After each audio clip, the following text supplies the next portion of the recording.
Une plante vivace haute de sol frais, la filipendula. La filipendula, appelée aussi filipendule. La filipendula, c'est ce qu'on appelle la reine des prés.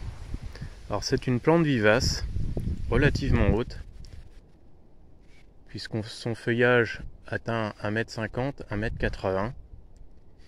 Il n'est pas particulièrement intéressant. Les tiges sont relativement robustes. C'est une plante très dressée qui pousse bien droit vers le ciel. Elles sont assez rigides. Les tiges mesurent environ 1 cm de diamètre. Alors c'est une plante de lieu humide qui adore les sols frais, éventuellement marécageux, surtout les Filipendula ulmaria. Alors la plupart sont à fleurs blanches. Les fleurs sont plumeuses. Elles sont toutes petites. Une fleur fait à peine 1 cm de diamètre. Mais les inflorescences sont relativement spectaculaires. Vraiment très jolies, très légères. Bien au-dessus de la plante. La fleur est toujours située au-dessus de la plante et jamais latéralement. Les fleurs sont toujours au bout des tiges et elles sont toujours au-dessus de la plante. Ça fait une floraison encore plus légère.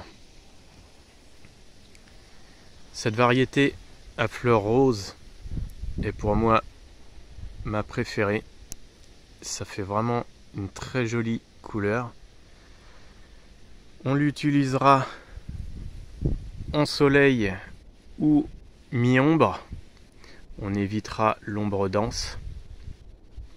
En sol plutôt frais, pourquoi pas en bord de bassin. Ce n'est pas une plante qui tolère la sécheresse, par contre, elle tolère les sols plus ou moins trempés, mais ce n'est pas une plante aquatique.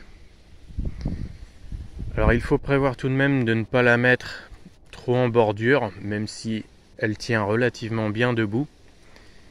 La floraison ne dure pas longtemps, d'ailleurs on peut s'apercevoir que on a déjà des fleurs fanées. Les inflorescences sont jolies, environ 2 à 3 semaines. Alors ça fane assez vite, malheureusement. On peut observer des petites inflorescences qui vont prendre le relais, mais la plante ne fleurit pas pendant 1 mois. Alors elle est jolie à peu près 2-3 semaines. Ensuite, on peut tout couper. Alors pas à ras du sol, mais on enlèvera à peu près la moitié du feuillage pour garder un petit peu de feuilles sur la plante et un petit peu de volume. Pas forcément obligatoire de couper le feuillage à ras du sol. Le feuillage n'est pas particulièrement laid et il ne se dessachera pas spécialement, sauf si l'été est vraiment très très sec.